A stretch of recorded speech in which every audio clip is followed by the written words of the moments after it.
रिश्ते दिल के नाते बिखरे हैं क्यों एक छत के तले, सारे पल जुदा हो गए, जाने वो कहाँ खो गए। है सभी कुछ यहाँ, जिंदगी नहीं जिंदगी। मुझे कबूल है।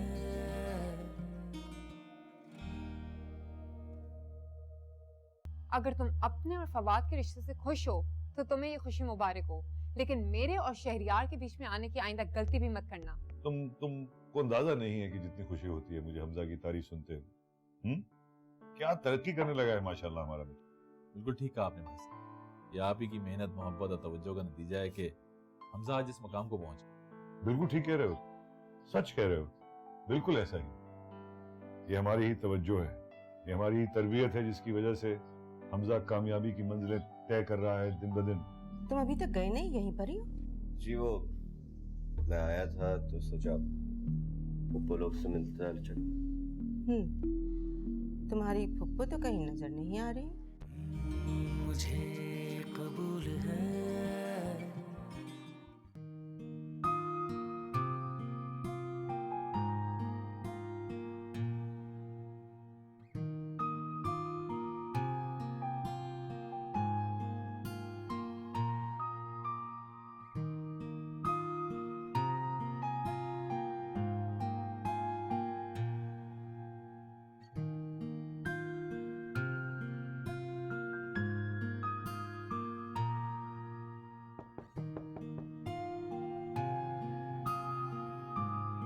विशाल बेटा, बेटा तुम्हारी तबीयत तो ठीक है? मुलाजिमा बता रही थी कि तुमने यूनिवर्सिटी से आके खाना भी नहीं खाया।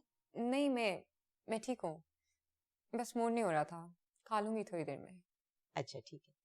अच्छा हाँ सुनो, वो रात को आफाक भाई के यहाँ खाने पर जाना है, तैयार हो जाना।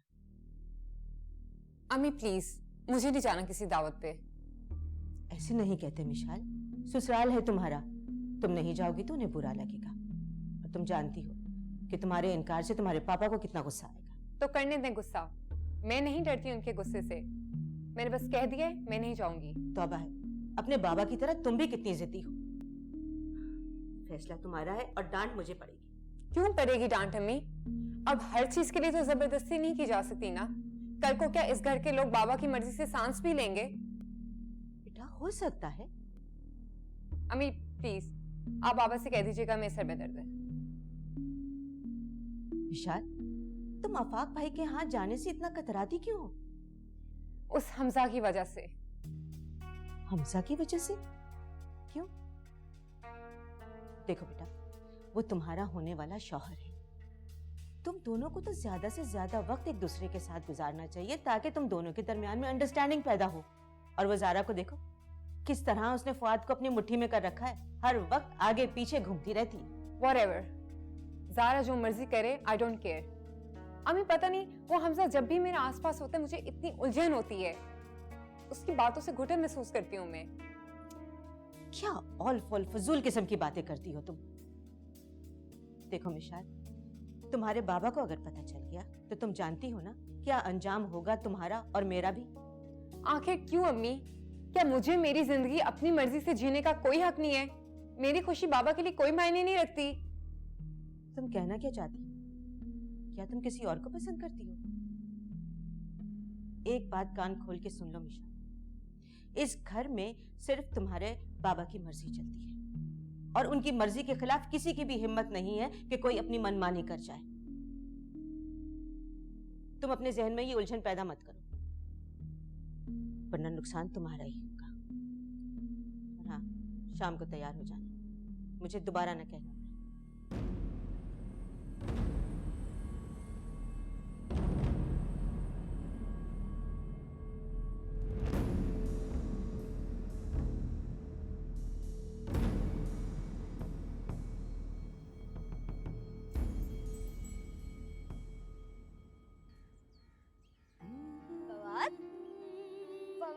क्या? फवाद दो। ले लो ना। फव- लेती क्यों नहीं? फवाद फवाद दो। फवाद क्या हुआ? इतनी जल्दी थक गई? गिफ्ट नहीं चाहिए? मैंने ऐसा तो नहीं कहा। तो ये लो ना।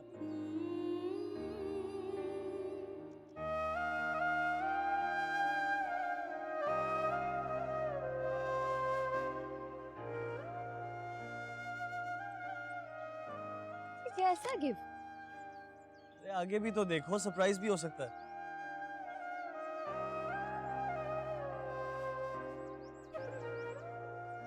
नहीं, ये चॉकलेट्स मेरे लिए। अरे सुनो तो। मुझे बात नहीं करनी, छोड़ो मेरा हाथ। नहीं करनी? नहीं करनी, नहीं करनी, नहीं करनी। ठीक है। मैं ये गिफ्ट लाया तो तुम्हारे लिए था, किसी और को देखो। फवाद आ दो इधर। आजकल की लड़कियां ना गिफ्ट एक्सेप्ट करके थैंक यू भी नहीं बोलती। थैंक यू किस बात का? तुम लड़कों का तो फर्ज होता है लड़कियों को गिफ्ट देना। ऐसी भी कोई बात नहीं है, कभी कभार हम भी थोड़े खुश हो सकते हैं ना। ओ ये। अच्छा बताओ मुझे क्या मिलेगा? सोचूंगी। ज्यादा सोचना मत, मेरा इरादा ना बदल जाए। नामुमकिन। ना यकीन। सबसे भी ज्यादा। तुम्हारी ये बातें बहुत मिस करती मैं भी तुम्हें बहुत मिस कर रही हूँ।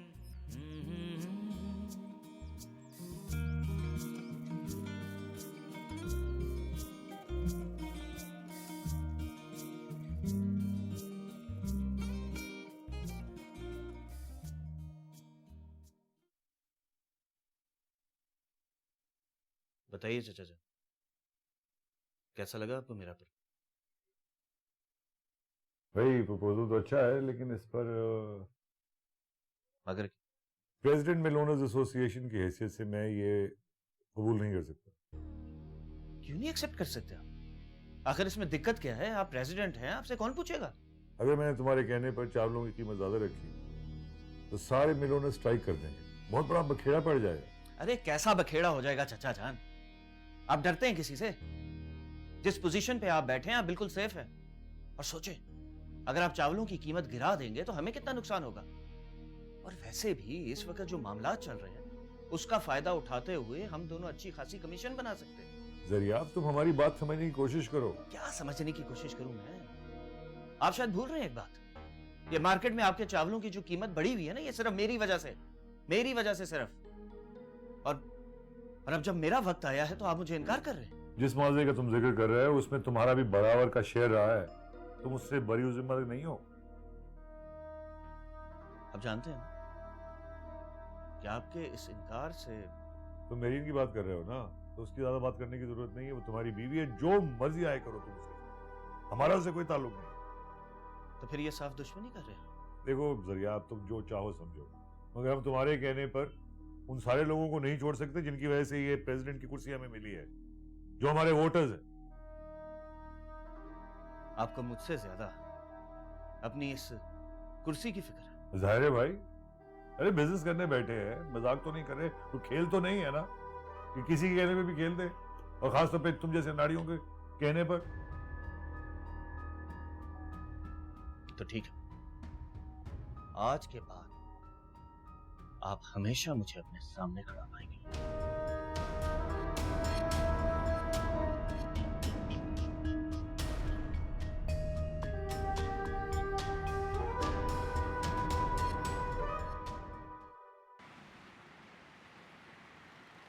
वाह मुमानी जान, आज खाना बहुत मजे का था। कहाँ अच्छा बना था, सब तो वैसे ही रखा हुआ था। कहाँ खाया तुम लोगों ने ठीक से? और हाँ भाभी, ये फवाद कहाँ रह गया? वो फवाद के दोस्त की सालगिरह थी, वो वहाँ गया हुआ है, वापसी पर हमें ज्वाइन कर लेगा। अच्छा अच्छा। विशाल बेटा, आज तुम कुछ खामोश सी हो, खाना भी तुमने ठीक तरह से नहीं खाया। नहीं, ऐसी कोई बात नहीं, वो बस कुछ तबीयत ठीक नहीं थी। अच्छा भाई, वो जरियाब और मेहरीन को बुलाया?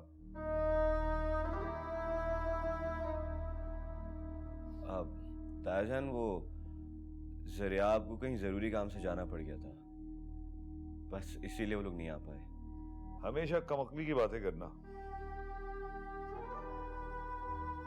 अरे दामाद इतना मसरूफ था तो फिर इतना एहतमाम करने की जरूरत क्या थी? इन्हीं बातों को वो बुरा मानता है, गुस्सा खाता है इन बातों पे, और जब वो गुस्सा उतारता है मेरीन पर तो आप लोगों के आंसू निकल आते हैं। नहीं नहीं भाई साहब, मेरी जरियाब से बात हुई थी, उनका पूरा इरादा था आने का और मेहरीन भी तैयार थी। फिर अचानक से उनका फ़ोन आया कि नहीं आ सकते। मैंने तो मेहरीन से कहा था कि वो आ जाए, लेकिन उसने कहा कि नहीं, मैं जरियाब के बगैर नहीं आऊँगी। अगर मेहरीन को इस बात का एहसास हो गया है तो ये तो बहुत अच्छी बात है। बस आपसे दरखास्त ये है कि आप उसे बार बार मैके का रास्ता याद ना कराया करें। और क्या, लड़कियों को तो अपनी घरदारी संभालनी चाहिए।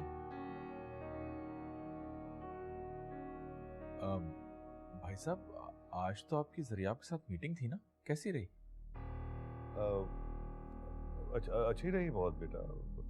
तुम कल आओगे ना ऑफिस तो फिर तफसीली बात करेंगे।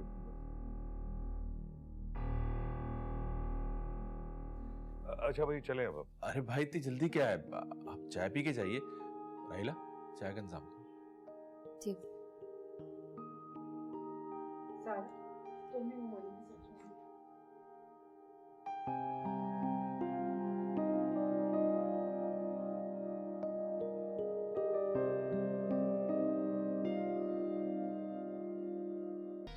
चलिए जरियाब।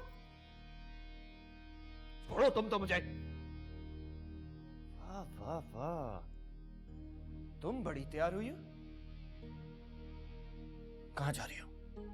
कौन आया था मेरे पीछे यहाँ? कोई नहीं आया था जरियाब, अम्मी के घर दावत में जा रही हूँ। चुप कर, आवाज नीचे रख। बहुत बोलती है। समझ मर गए तेरे घर वाले तेरे लिए और तू उनके लिए। जरियाब मुझे दर्द हो रहा है। तू होने दे दर्द, क्योंकि तुझे दर्द होता है तो मुझे सुकून मिलता है। खुदा के लिए जरियाब मेरा हाथ छोड़े, मुझे दर्द हो रहा है।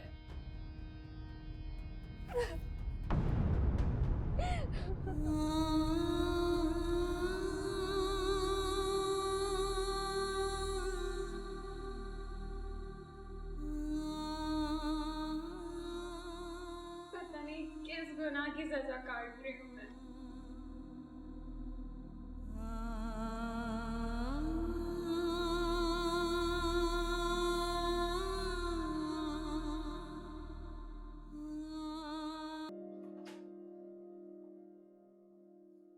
क्या बात है राहिला, मैं नोट कर रही हूँ कि जब भी मेहरीन का जिक्र होता है तुम्हारे चेहरे का रंग बदल जाता है।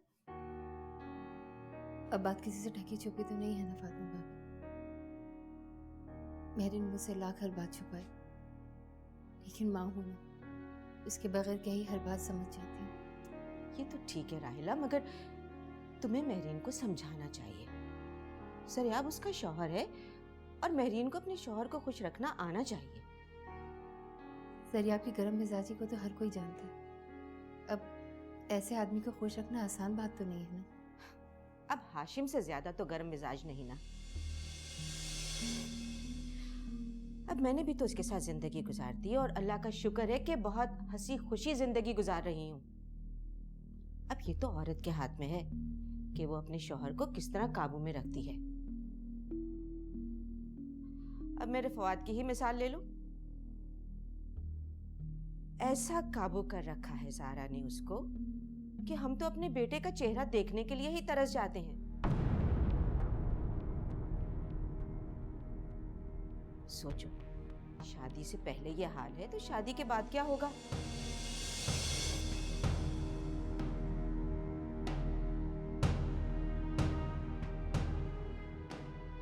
आओ कुलसुम।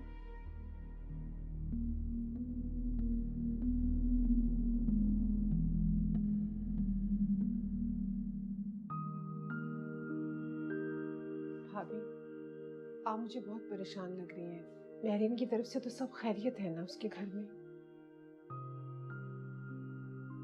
जब भी उसकी दुख भरी आवाज सुनती हूँ ना कुलसुम, तो कलेजा कटता है मेरा। तुम्हारे तो सामने की बात है, मेहरीन की जरियाब से शादी का फैसला सरासर भाई साहब का था। मैं तो सब खिलाफ थी इसके, और अब जबकि महरीन को मैके की जरूरत है तो भाई साहब कुछ बोलते ही नहीं। जरिया आपसे पूछते ही नहीं कि वो ऐसा क्यों कर रहा है, मेरी बेटी क्यों दुखी है उसके घर में। मैं आपका दुख समझ सकती हूँ, मैं भी एक बेटी की माँ हूँ। आप आफाक भाई से कहें ना, वो भाई साहब से बात करें। अव्वल तो तुम्हारे आफाक भाई साहब से कभी बात नहीं करेंगे, और अगर बोल भी ले तो भाई साहब हमें मेरी तरबियत का ताना देंगे। महरीन की बर्बादी का जिम्मेदार वो हमें ही ठहराएंगे। अरे भाई राहिला, तुम यहाँ क्या कर रही हो? भाई साहब और फातिमा भाभी इंतजार कर रहे हैं वहां पे। जी आ रहे हैं। जल्दी आओ। चले भाभी चले।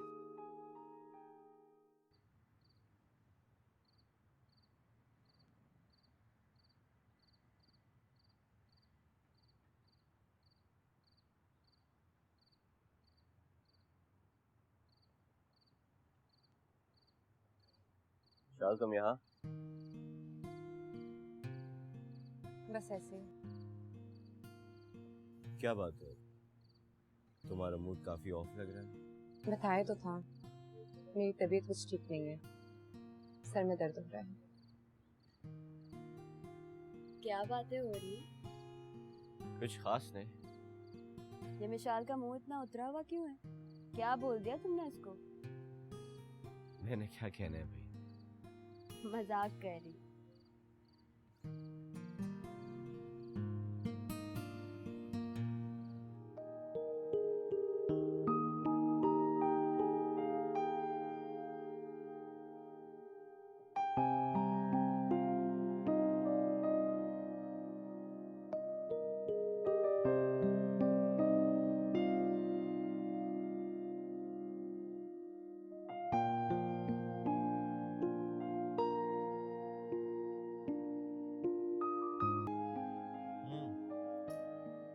आज मुझे मिशाल का रवैया कुछ ठीक नहीं लगा, काफी बुझी बुझी सी थी वो। आप तो आज महसूस कर रहे हैं, मैं तो काफी दिनों से उसका उखड़ा उखड़ा रवैया नोट कर रही हूँ। भाभी को मेरी तरबियत में तो कीड़े नजर आते हैं, अपनी बेटी के तौर तरीके नजर नहीं आते उनको। हेलो, ये मिशाल की मुझे समझ नहीं आ रही। अरे भाई, उसकी हमजा से शादी होने वाली है, उसको समझाओ ना कि हंस बोल के बात किया करे उससे। आप फिक्र ना करें, मैं उसे समझा दूंगी, ना समझ है। ऐसी भी क्या ना समझी आफा, ये आखिर जारा भी तो उसी घर में पली बड़ी है। वो तो है, लेकिन जारा की सारी समझदारी और खुश अखलाकी का सहरा कुलसूम के सर जाता है। बहुत अच्छी तरबियत की है उसने उसकी। फातिमा बेगम, हमारे खानदान के रस्म रिवाज, तौर तरीकों की मिसालें दुनिया देती है, दुनिया। मैं नहीं चाहता कि मिशाल अपनी नासमझी की वजह से हमारे खानदान की इज्जत पे कोई हर्फ लेके आए। ये कैसी बातें कर रहे हैं आप? ऐसा भला क्यों होने लगा? उसकी तबीयत ठीक नहीं है, अगले हफ्ते से उसके इम्तिहान शुरू होने वाले, वो पढ़ाई कर करके थक गई है। कहीं राहिला या आफाक ने तो आपसे कुछ नहीं कहा ना? आफाक, मुझे हमजा की फिक्र हो रही है। हमारी बेटी कितनी दुख भरी जिंदगी गुजार रही है और अब हमजा को दुखी देखने की हिम्मत नहीं है मुझ में। नहीं नहीं, तुम हमजा की तरफ से परेशान बिल्कुल मत हो, बहुत समझदार बेटा है मेरा। और रही बात मिशाल की, तो कुछ लड़कियां शादी से पहले अपने मंगेतरों के साथ घूमना फिरना पसंद नहीं करती। शायद वो भी इसी सोच की हो, हम खामखाई में कुछ ज्यादा इस बात को सोच रहे हैं। हाँ, लेकिन महरीन के ना आने का मुझे दुख है। मैं कल बात करूंगा जरिया आपसे। बहरहाल मिशाल को तुम समझा देना कि आज जो कुछ हुआ वो तो हमने बर्दाश्त कर लिया, लेकिन आइंदा किसी किस्म की शर्मिंदगी बर्दाश्त नहीं करेंगे। हमसे बुरा कोई नहीं होगा, समझा दीजिएगा उसे। और आप जानती हैं कि हम जो कह देते हैं फिर वो करते हैं। मैं समझा दूंगी उसे। ठीक है, अब हमें जरा कॉफी भिजवाइए। जी बेहतर।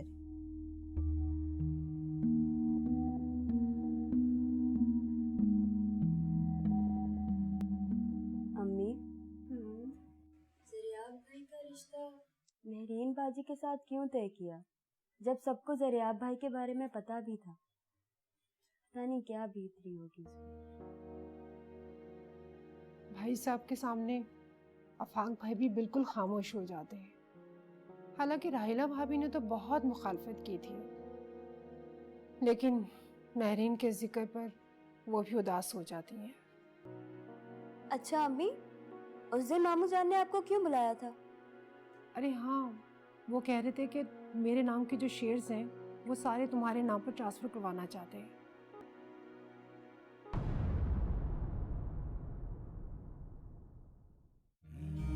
मुझे कबूल है। मुझे साफ साफ बताओ, कौन था वो फोन पर? क्यों बताऊं मैं आपको? अगर बता भी दिया तो क्या आप मेरी शादी हमजा से तुड़वा के वहां करवाएंगे जहां मैं करना चाहती हूँ? मैंने कहा उतरो गाड़ी से। What the hell? ये क्या बदतमीजी है? ये शख्स एक बार के काबिल नहीं है मिशाल। ये सिर्फ और सिर्फ तुम्हारा फायदा उठाना चाहता है, तुम्हें बर्बाद करके रख देगा ये। बकवास बंद करो ज़ारा, मैं शहरयार के खिलाफ एक लफ्ज नहीं सुन सकती। धीरे धीरे साए ढले, हाथों में गम लेके चले, कोमल रिश्ते दिल के नाते बिखरे हैं क्यों एक छत के तले, सारे पल जुदा हो गए, जाने वो कहाँ खो गए, है सभी कुछ यहाँ जिंदगी नहीं